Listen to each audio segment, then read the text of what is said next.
Bonjour tout le monde. Dans cette vidéo, on va voir ensemble la structure basique des immunoglobulines des lymphocytes B et des TCR des lymphocytes T. Comme on l'avait déjà vu, les lymphocytes B et T sont les principales armes dont dispose le corps pour se débarrasser de tout corps étranger ou antigène.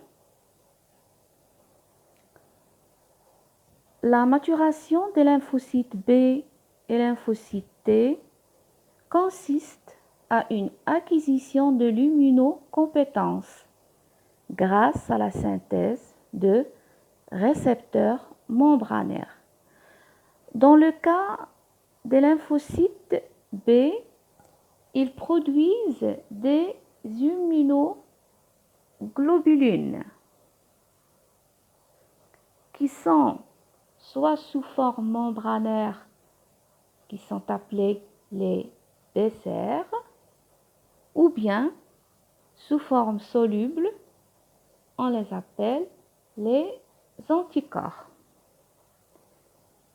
Et pour les lymphocytes T, ils expriment des récepteurs TCR. Toutes les immunoglobulines, que ce soit BCR ou anticorps, ont une unité de base formée d'une structure comprenant 4 chaînes, identiques de A2.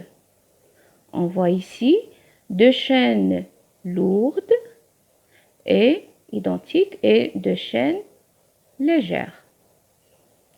Chaque chaîne lourde ou légère est formée d'une partie constante, 3 et 5, et d'une partie variable, regardez là, qui correspond à 2 et 6. L'ensemble constitue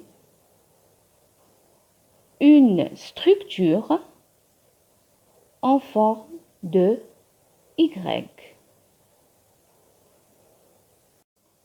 La chaîne lourde est symbolisée par H, heavy, et la chaîne légère, elle est symbolisée par grand L. La chaîne légère présente une partie ou une zone variable VL et une zone constante CL. Et la chaîne lourde, il est constitué aussi par une chaîne variable VH et une chaîne constante qui est CH. L'extrémité terminale de chaque zone variable correspond au site de fixation de l'antigène. C'est un site de fixation de l'antigène.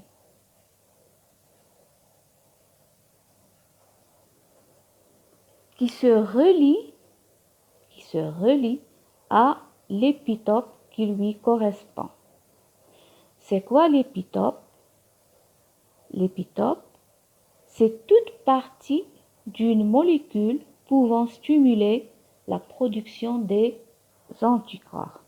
Donc, ça appartient à l'antigène. L'épitope, c'est une partie de protéique ou bien un fragment de l'antigène. Les lymphocytes B sont responsables de la réponse immunitaire à médiation humorale. Grâce à quoi? Grâce aux anticorps qui sont solubles et qui sont produites par les lymphocytes B et qui servent à la reconnaissance spécifique de l'antigène et à la destruction des agents pathogènes. Alors que les récepteurs TCR des lymphocytes T sont formés de deux chaînes identiques, alors que les immunoglobulines déjà vues, ils sont constitués de 4 chaînes identiques de ZA2. Alors les TCR, ils sont constitués par deux zones, une zone variable et une zone constante. Regardez les extrémités des zones variables. Qu'est-ce qu'elles expriment? Ou bien, les extrémités des zones variables représentent le site de la reconnaissance de l'antigène. Bien évidemment, on avait vu que les extrémités des immunoglobulines, ils présentent aussi un site de la reconnaissance de l'antigène.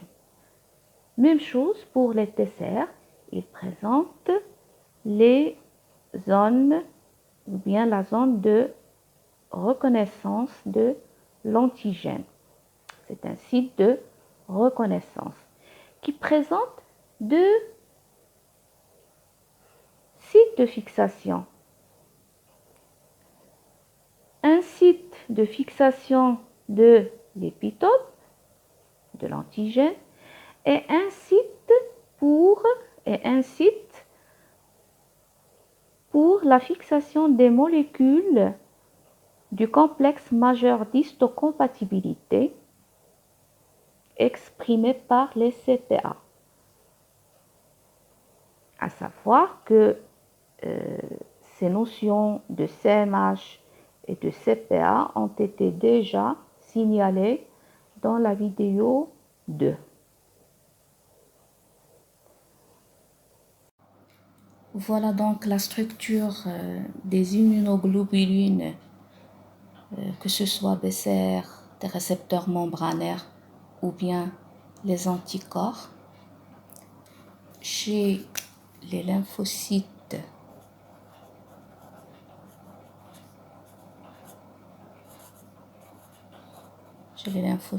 B et les TCR qui sont des récepteurs des lymphocytes T.